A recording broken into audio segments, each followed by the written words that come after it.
बेटी, खाना दे दो। इस आटे का क्या करूँगा? लेकिन बाबा, मैंने अभी तक खाना नहीं बनाया। ये आटा ही ले जाओ। अरफा ने बेजारी से बाबा जी को आटे की थैली थमाते हुए कहा और अंदर आ गई।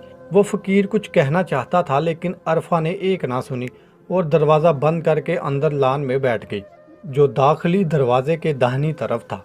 फकीर ने फिर से सदा बुलंद की। इस बार तो अरफा चिढ़ गई। मांगने वाले भी दहलीज पर हक जमा कर बैठ जाते हैं, अभी सबक सिखाती हूँ। वो अपनी जगह से उठी और दरवाज़ा खोलने के लिए दरवाजे की तरफ बढ़ी के अचानक किसी चीज़ के साथ उसका पांव टकरा गया और वो मुंह के बल गिर पड़ी। गिरने से अरफा के माथे पर शदीद चोट लगी, जिसकी वजह से वो बेहोश हो गई। मैं कहाँ हूँ? होश आने पर उसने अम्मी अब्बू और बड़ी बहन को सामने पाकर पूछा, तुम अपने घर पर हो अरफा? फिक्र न करो, बाहर से तुम्हें कोई नहीं उठा कर ले गया। आपी की आवाज में शरारत। अरफा ने हैरानगी से पूछा, मैं तो अंदर लान में गिरी थी। लान में कोई चीज पैर में अटक गई थी और मैं मुंह के बल जोर से जा गिरी थी। अरफा बेटी, हम तुम्हें सड़क से उठाकर लाए हैं, अम्मी बोल रही थी। एक फकीर ने दरवाज़ा खटखटाया और हमें बताया कि ये बच्ची मुझे खाना देने बाहर आई थी और चकरा कर गिर गई। अम्मी ने तफसील से अरफा को आगाह किया, जो फटी फटी निगाहों से अम्मी को बोलते हुए देखती रह गई थी। लेकिन अम्मी, मैं तो। अरफा, तुम ज्यादा मत बोलो। अम्मी ने उसकी बात काटी और बोलने से मना किया और उसे दोबारा बेड पर लिटा दिया। वो हैरानगी में सबको घूरने लगी। उसका जहन फकीर में कहीं अटक सा गया। काफी दिन गुजर गए। अरफा अपनी घरेलू रूटीन में मशगूल हो चुकी थी। फकीर जहन से निकल चुका था। हस्बे मामूल वो लान की सफाई कर रही थी। आपी का ऑनलाइन एग्जाम चल रहा था, लिहाजा ड्राइंग रूम में एग्जाम के दौरान सबके दाखिले पर पाबंदी थी। अम्मी अब्बू टीवी लॉन्च में बैठे चाय का लुत्फ ले रहे थे कि अचानक दरवाजे पर दस्तक हुई। चूंकि अरफा ही दरवाजे के करीब थी, लिहाजा उसने बेध्यानी में जाकर दरवाज़ा खोला। वो हैरान रह गई। उस फकीर को अपनी आंखों के सामने पाकर उसका हैरान होना बनता था, क्योंकि उस दिन जो भी हुआ और सब कुछ गैर फितरी था। खाना खिला दो बेटी, बहुत भूख लगी है। फकीर का सवाल आज भी वही था। अरफा ने बगैर किसी रुकावट के उसको खाना ला कर दे दिया। बाबा जी, आप कौन हैं? खाना देते वक्त उसने सवाल किया। मैं सदाम हूँ। सदाम? वो परेशान हो गई। कौन सदाम? अरफा ने इस बार शशोपंज में पूछा। वही सदाम जो फकीर के भेष में दुनिया में घूम रहा है। मुझे किसी की तलाश है। मैंने सुना है वो यहाँ रहता है। इस घर के आसपास ही कहीं फकीर बोल रहा था, लेकिन अरफा को कुछ समझ नहीं आ रहा था। आखिर किसकी तलाश में हो? आखिर कौन हो तुम फकीर का भेष में? मुझे कुछ भी ठीक नहीं लग रहा, मुझे तफसील बताओ। अरफा की परेशानी देखकर फकीर ने खाना हाथ में पकड़ा और एक कदम पीछे लिया। मैं फिर आऊंगा, ये कहकर फकीर को नजरों से ओझल होने में लगभग एक लम्हा ही लगा। अरफा दरवाजे से बाहर झांकने लगी, मगर फकीर कहीं नजर ना आया। कहाँ चला गया कि इतनी जल्दी गायब भी हो गया? मुझे हर हाल में सब कुछ जानना है। दरवाज़ा बंद करते हुए वो अपने मन के अंदर ही अंदर सोच रही थी। अरफा की बड़ी बहन हर चीज़ से डरती, फकीरों से, कीड़ों से, छिपकली से, हत्ता के गैबी मखलूक का नाम भी ना लेने देती। जबकि अरफा को दुनिया की किसी चीज़ का खौफ ना था। वो बचपन से डिटेक्टिव स्टोरियों पढ़ने की आदी थी। हर चीज़ की खोज लगाना और तह तक जाना उसकी पुरानी आदत थी। फ़कीर ने भी अपने मकसद के लिए शायद इसके लिए एक नडर लड़की का इंतखाब किया था।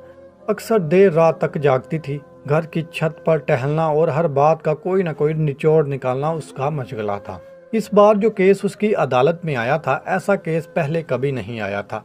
ये उसकी ज़िंदगी का पहला मामला था और अंदर ही अंदर से उसे खुशी थी कि वो फ़कीर की मदद करेगी, ताकि उसको उसका बिछड़ा।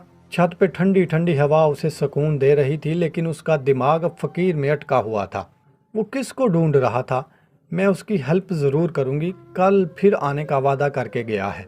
मुझे उम्मीद है वो ज़रूर आएगा। आरफा बेसब्री से आने वाले कल का इंतज़ार करने लगी।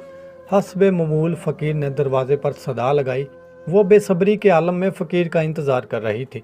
दरवाजे की दाहिनी जानिब लान में टहलते हुए सदा सुनते ही वो दरवाजे की तरफ लप। हमेशा की तरह आज भी सब लोग घर के अंदर थे और मसरूफ़ थे।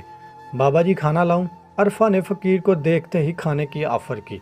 फ़कीर ने साफ इनकार किया और सवाल पूछा, कुछ पूछना चाहते हो? सच बताना। फ़कीर का अजीब लहजा उसे हैरान कर गया। जी पूछें। कल जो खाना तुमने मुझे दिया था वो किसने बनाया था? फकीर का सवाल दिलचस्प था लेकिन अजीब भी। मेरी बड़ी बहन ने बनाया था।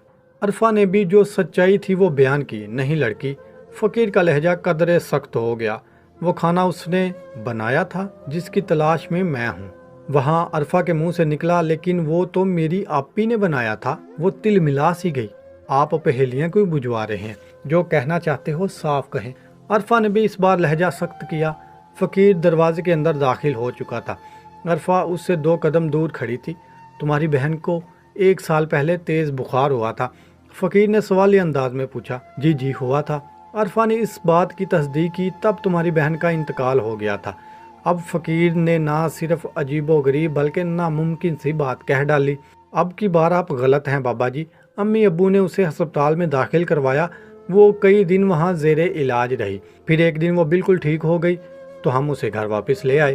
अरफा बेटा कौन है? अम्मी ने अरफा को फकीर से बातें करते देखा तो अब्बू को भी बुला लाई। अम्मी अब्बू और अरफा फकीर के सामने खड़े थे। गुज़श्ता सारी बात अरफा ने अम्मी अब्बू को बताई। देखें बाबा जी, आप जितना कहते हैं हम आपको सदका व खैरात दे देते हैं, लेकिन मेरी बच्चियों को दुआ देकर ही यहाँ से जाएं। कोई ऐसी वैसी बद दुआ ना दें। मेरी दोनों बेटियां मुझे बहुत अजीज़ हैं। अब्बू ने फ़कीर बाबा जी से इल्तजा अंदाज में कहा। अब्बू ने फ़कीर बाबा से इल्तजाई अंदाज में कहा, जो उस वक्त अंदर बैठी पड़ रही है वो आपकी बच्ची नहीं। आपकी बच्ची का 1 साल पहले इंतकाल हो गया था। उसका रूप लेके हमारे कबीले की एक भागी हुई लड़की रो रही है, जो कि असल में एक लड़की नहीं जिनजाद है। वो हमेशा से इंसानों के साथ लगाव रखती है और इंसानों में रहना पसंद करती है। यहाँ से 100 मील दूर सुनसान कब्रिस्तान की पहली वादी में हमारा पड़ाव है। मैं वहाँ से उसे ढूंढने निकलता हूँ। 1 साल से उसकी तलाश में हूँ। उसके हाथ का खाना हमारे कबीले में बहुत मशहूर है। मैं उसके हाथ का खाना खा उसे अच्छी तरह पहचान सकता हूँ। अम्मी अब्बू से पहले अरफा अंदर भागती हुई गई, जहाँ आपी ऑनलाइन पेपर की तैयारी करने अकेले बैठी होती हैं। लेकिन इस बार तो नज़ारा ही और था। वहाँ हर तरफ धुआं ही धुआं था। आपी आपी अरफा ने बड़ी बहन को आवाज़ में, लेकिन पलक झपकते वहाँ से सब कुछ गायब हो गया। पीछे पीछे अम्मी अब्बू कभी भागते और हल्काए हुए आए, लेकिन उनकी बेटी कहीं नजर ना आई। दम बखुद से भागते हुए बाबा फकीर के पास आए तो वो भी वहाँ मौजूद ना था। वो अपने कबीले की औरत को लेके जा चुका था। जी तो सामीन, अगर आपको हमारी कहानी पसंद आए तो इसको लाइक करें, शेयर करें, अपने दोस्तों के साथ शेयर करें और इसके साथ साथ हमारे चैनल को ज़रूर सब्सक्राइब करें। हाज़िर खिदमत होंगे एक नई दिलचस्प कहानी के साथ। तब तक के लिए इजाज़त दीजिए। अल्लाह निगहबान।